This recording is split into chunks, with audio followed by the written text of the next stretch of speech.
तमाम कार्यकर्ता पूरे प्रदेश के मौजूद थे और अभी 72 सीट्स के ऊपर आने वाले दिनों में नगर पालिका के चुनाव होने वाले हैं गुजरात में। उसकी तैयारी में कार्यकर्ता पूरे तन मन धन से मजबूती के साथ जुटेंगे। इसके साथ साथ लोकसभा का चुनाव है जिसको कि इंडिया गठबंधन पूरे देश में लड़ रहा है और आम आदमी पार्टी इंडिया गठबंधन का हिस्सा है। आज उस संदर्भ में भी प्रदेश कार्यकारिणी के तमाम साथियों से बातचीत हुई और जो इनकी भावना है, जो इनका विचार है, वो मैं राष्ट्रीय नेतृत्व तक पहुंचाऊंगा। भारतीय जनता पार्टी को मुंहतोड़ जवाब देने के लिए इंडिया गठबंधन मजबूती से गुजरात में लड़ेगा और यहाँ पर भी बहुत सारी ऐसी सीटें हैं जिसका आकलन हम लोगों ने किया कि बीजेपी को हराई जा सकती है। साथ ही साथ 2-3 बड़े विषय हैं गुजरात से जुड़े हुए। लगभग 8,000 करोड़ रुपए बिजली के नाम पर अडानी की कंपनी ने गुजरात के लोगों से अतिरिक्त वसूल किया है, गुजरात की सरकार से वसूल किया है और सरकार ने जनता से वसूल किया है। ये गुजरात की जनता के जेब पर डकैती है, ये गुजरात के लोगों के साथ लूट है। 3900 करोड़ रुपए अतिरिक्त भुगतान कर दिया सरकार ने अडानी की कंपनी को, ये बता के कि महंगा कोयला खरीदा गया। न उसका कोई बिल दिया गया, न कोई कागजात दिया गया। और कोयला महंगा खरीदने की जरूरत क्या है? भारत तो कोयला उत्पादन के मामले में दुनिया के तीसरे चौथे देशों में आता है और भारत के कोल इंडिया का जो कोयला है वो राज्यों को 2,000-2,500 रुपए टन मिलता है। तो ये विदेशों से कोयला मंगाने के नाम पे धांधली और भ्रष्टाचार का खुला मामला है जिसमें सरकार अडानी की कंपनी को बचा रही है। मैं प्रधानमंत्री जी से और भारतीय जनता पार्टी से पूछना चाहता हूं कि आप गुजरात के लोगों के लिए, देश के लोगों के लिए काम कर रहे हैं या अपने दोस्तों के लिए काम कर रहे हैं? 13 लाख करोड़ रुपए चंद पूंजीपतियों का सरकार ने माफ कर दिया। एक ही व्यक्ति को हवाई जहाज, सी पोर्ट, एयरपोर्ट, रेल, तेल, कोयला, गैस सब कुछ आप दिए जा रहे हैं। आपने वादा किया था 2 करोड़ नौकरी हर साल देने का, उसको पूरा नहीं किया। काला धन लाने का, उसको पूरा नहीं किया। 15 लाख देने का, उसको पूरा नहीं किया। फसल का दाम 2 गुना करने का, उसको पूरा नहीं किया। हर वादे पर महंगाई कम करने का, महंगाई आसमान पे पहुंचा दिया आपने। हर वादे पर मोदी जी की सरकार पूरी तरह से फेल साबित हुई है। और जहां तक राष्ट्रीय सुरक्षा का मसला है, जिस तरह से चीन ने अरुणाचल प्रदेश के हिस्से को अपने नक्शे में दिखाया, भारत के अक्साई चीन के भूभाग को अपने नक्शे में दिखाया, ये भी हमारे राष्ट्र के लिए बहुत ही शर्म की बात है कि प्रधानमंत्री ने अब तक उनको जवाब नहीं दिया, उनसे सवाल नहीं पूछा कि इतनी हिम्मत कैसे की चीन ने। साथ ही साथ जो आतंकवादी घटना हुई है उसके बारे में भी अब तक सरकार चुप है, खामोश है। ब्राजील के फुटबॉलर को चोट लगती है तो प्रधानमंत्री जी ट्वीट कर देते हैं। हमारे सेना के 2 अफसर, पुलिस के, जम्मू कश्मीर के पुलिस के अधिकारी, सेना के जवान शहीद हो गए और अब तक प्रधानमंत्री जी ने संवेदना के एक शब्द नहीं बोले। मोदी सरकार को स्पष्ट करना चाहिए कि वो इस आतंकवादी घटना का, जिसमें हमारे तमाम सेना के जाबाज अफसरों ने अपनी शहादत दी है, उसका जवाब वो कैसे देंगे। आज इस सम्मेलन में आया था तो यहाँ टीआरबी के जवान मिले, यहाँ पे ज्ञान सहायक मिले, उनके साथ धोखा करने का काम इस सरकार ने किया है। किस प्रकार से उनसे वादा करके कि उनको परमानेंट नौकरी देंगे और अब उनको 11 महीने की कॉन्ट्रैक्ट बेसिस पे उनको नौकरी दी जा रही है। ये करार प्रथा जो गुजरात के अंदर चल रही है, ये करार प्रथा खत्म होनी चाहिए। ये नौजवानों के भविष्य के साथ खिलवाड़ है। सरकार के पास पैसे की कमी नहीं है, नीयत की कमी है। और एक मुद्दा जो हमारे विधायक जी ने यूसीसी का उठाया कि आदिवासी समुदाय के साथ एक बड़ा धोखा करने की तैयारी भारतीय जनता पार्टी कर रही है, तो उसके लिए भी हम सरकार को सावधान करना चाहते हैं कि इसको लेके हम लोग लड़ाई लड़ेंगे और समाज के किसी भी वर्ग का अधिकार छीनने नहीं देंगे।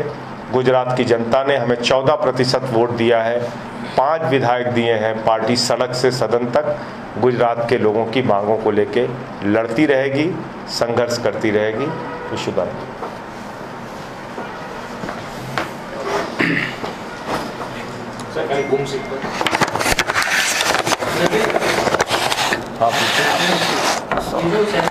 जवान शहीद हुए थे, आज कार्रवाई की 3 आतंकियों को ढेर किया है। देखिए, मूल बात यह है कि ऐसी एक नहीं अनेक घटनाएं हो चुकी। इसी सरकार का जब पहला कार्यकाल था तो 40 जवान हमारे शहीद हो गए पुलवामा में। अभी 4 अगस्त को सेना के टेंट के ऊपर हमला हुआ। आतंकवादी घटनाओं का सिलसिला रुक नहीं रहा है और जो जानकारी अब तक मिली है कि लश्कर-ए-तैयबा से जुड़ा हुआ संगठन है जिसने अनंतनाग की घटना को अंजाम दिया। तो आप दावा करते हैं कि हम आतंकवाद का खात्मा करेंगे और आए दिन हमारे जवान को, सेना के जवानों को मुठभेड़ करनी पड़ रही है, अपनी जान गंवानी पड़ रही है। हमारा सवाल यह है कि सरकार के पास उसको लेके क्या नीति है, किस तरह की जवाबदेही आपकी बनती है, किस तरह का जवाब देने की आप तैयारी कर रहे हैं, नंबर 1। और दूसरी बात ये कि प्रधानमंत्री को जरा सी भी संवेदनशीलता अगर होती तो जिस दिन हमारे शहीदों का जनाजा उठ रहा था, कम से कम उस दिन उनको G20 का जश्न और जुलूस नहीं निकालना चाहिए था। उन्होंने जो उनकी पार्टी ने दिल्ली के अंदर किया, उस दिन जिस दिन हमारे जवान शहीद हुए थे, उनका जनाजा उठ रहा था, ये मैं समझता हूँ बहुत ही शर्मनाक है और भारतीय जनता पार्टी ने इस देश को शर्मसार किया है। छोटी बड़ी हर घटना पे प्रधानमंत्री जी तुरंत ट्वीट कर देते हैं, अपनी संवेदना जाहिर करते हैं। इतना समय बीत गया, आपके मुंह से संवेदना के एक शब्द नहीं निकले। आप कहीं छत्तीसगढ़ में प्रचार कर रहे हैं, कहीं मध्य प्रदेश में प्रचार कर रहे हैं, कहीं G20 का जुलूस और जश्न निकाल रहे हैं। ये चीज गलत है और इसको इस बात से हर भारतीय को कष्ट पहुंचा है। संजय जी, आज मीटिंग हुई आपके पार्टी लीडर्स के साथ, सीट शेयरिंग फॉर्मूला को लेकर क्या रणनीति है? पंजाब और गुजरात में आम आदमी पार्टी कितनी सीटों? देखिए, इंडिया गठबंधन की अपनी एक मर्यादा है, उसके लिए एक कमेटी बनी हुई है। उस कमेटी के अंदर जो भी डिस्कशन होगा, जो भी निर्णय होगा, आपको जानकारी देंगे। कौन सी पार्टी कहां पर कितने सीट लड़ेगी, ये इंडिया गठबंधन की जो कमेटी है वो तय करेगी। जहां तक प्रस्ताव देने का सवाल है, हर पार्टी अपनी ओर से प्रस्ताव देगी। कांग्रेस अपना प्रस्ताव देगी, आम आदमी पार्टी अपना प्रस्ताव देगी, लेकिन उस प्रस्ताव के बारे में प्रेस कॉन्फ्रेंस में बोलना मैं समझता हूं उचित नहीं। संजय जी, कांग्रेस पार्टी में गुजरात में आपके कई कार्यकर्ताओं को अपनी पार्टी में शामिल किया है, तो गठबंधन की बातों के बीच में क्या ये बात भी इंडिया गठबंधन की कमेटी की बैठक में रखी जाएगी? बहुत सारी जगहों पे हमने कांग्रेस वालों को अपनी पार्टी में शामिल किया है, तो ये मैं समझता हूँ कोई विषय नहीं है।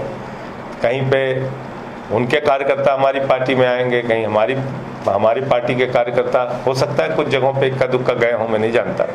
लेकिन मुद्दा है कि इस समय जो महंगाई, भ्रष्टाचार, जो CAG की रिपोर्ट आई है, जिस तरह से 1-2 व्यक्तियों के लिए सरकार काम कर रही है, जिस तरह से गुजरात में बिजली के नाम पे यहाँ की जनता से लूट हुई है, ये सारे विषय पर इंडिया गठबंधन मिलकर चुनाव लड़ेगा और भारतीय जनता पार्टी को पराजित करने का काम करेगा। उसकी रणनीति हम सबको बनाने की जरूरत है। बाकी तो पूछ ही ले जो।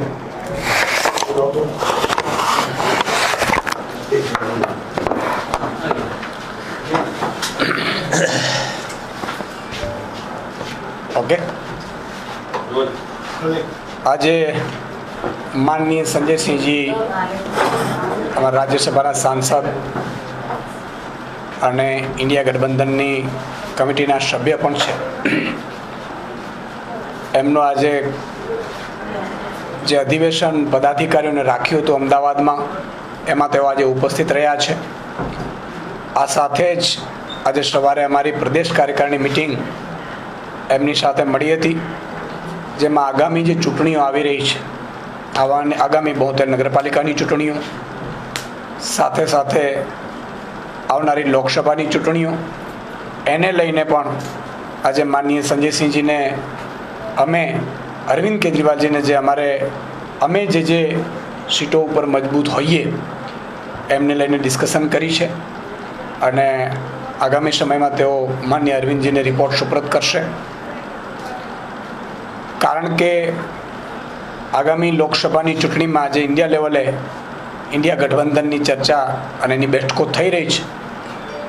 એટલે આજે માનનીય સંજયસિંહજી અમારી પ્રદેશના નેતાઓ સાથે, ધારાસભ્યશ્રીઓ સાથે, અમારા નગરપાલિકા ચૂંટણી પ્રભારી પૂર્વ પ્રદેશ અધ્યક્ષ અને મહારાષ્ટ્રના સહપ્રભારી ગોપાલજી સાથે પણ મિટિંગ કરી છે અને આગામી ચૂંટણીઓને લઈને કઈ રીતે તૈયારીઓ કરવી એના જે તૈયારીઓના ભાગ ક્યારથી આગામી રણનીતિ નક્કી કરવી એ સંદર્ભે વિસ્તૃત આજે ચર્ચા કરવામાં આવી છે. ઈશુદાનભાઈ, જ્ઞાન સાહેબ ભરતી હવે કાલે છેલ્લો દિવસ છે ફોર્મનો, ને જે સરકાર વાત કરી રહી છે શિક્ષણ મંત્રી મગનું નામ મળી નથી પાડી રહ્યા, કઈ કહેવા તૈયાર નથી અને કહી રહ્યા છે કે જ્ઞાન સાહેબની ભરતી થઈને જ રહેશે. તો આમ આદમી પાર્ટીનો શું સ્ટેન્ડ છે? આમ આદમી પાર્ટી ચૂંટણી પહેલાં પણ કહેતી હતી કે આ ભાજપવાળાથી ચેતજો. એ અગ્નિવીર લાવ્યા ત્યારે જ એમની નિયત ખબર પડી ગઈ હતી. ફરીથી મત આપશો તો એ શિક્ષાવીર લાવશે. હજી પણ હું જો આમ આદમી પાર્ટી જ્ઞાન સહાયકોની સાથે છે, એમના વિરોધની સાથે છે. અમે આવેદનો પણ આપ્યા છે, જરૂર પડે વિધાનસભામાં પણ અમે મુદ્દો ઉઠાવ્યો છે, જરૂર પડે રસ્તા ઉપર પણ ઉતરીશું. પણ ભાજપની એક જ દવા છે, ભાજપને મત ન આપવો. એટલે જો આ જ્ઞાન સહાયક યોજના લાગુ કરી અને ફરીથી લોકસભાની ચૂંટણીમાં જો ભાજપને મત વધારે આપશે લોકો, તો એ ફરીથી ચિકિત્સા વીર લાવશે, ક્લાર્ક વીર લાવશે, પોલીસ વીર લાવશે. આ ઘણા વીર કરીને યુવાનોનું શોષણ કરશે. એટલે અમારું સ્ટેન્ડ તો ક્લિયર છે, પણ આમ જનતાનું, જ્ઞાન સહાયકો જે ભરતીઓ કરે છે એના સગા સંબંધીઓનું, એના માતા પિતા, એના વાલીઓ, આ બધાએ પણ પોતાનું સ્ટેન્ડ ક્લિયર કરવું પડશે. નહીં તો આ ભાજપ છે, સત્તા વગર આ કશું નહીં થઈ શકે. પણ આ એટલું ચોક્કસ છે કે 2027માં અમે આવીશું એટલે જ્ઞાન સહાયકોની જે પણ આ લોકોએ કોન્ટ્રાક્ટ બેઝ ઉપર ભરતી કરી છે, સત્તામાં આવતાની સાથે જ એમને ફરીથી કાયમી કરી દેવામાં આવશે. ગોપાલભાઈને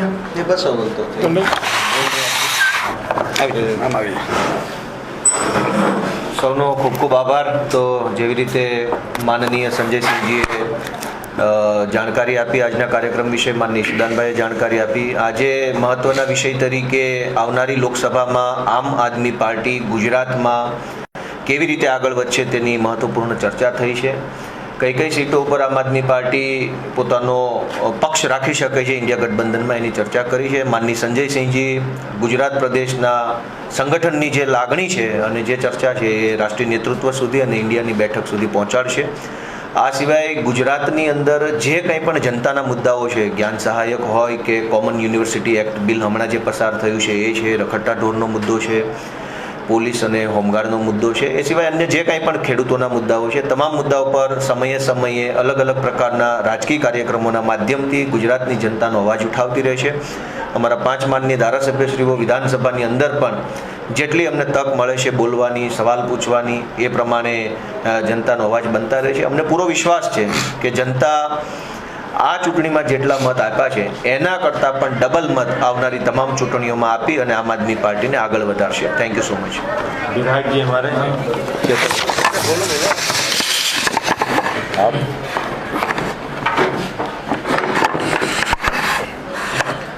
આજે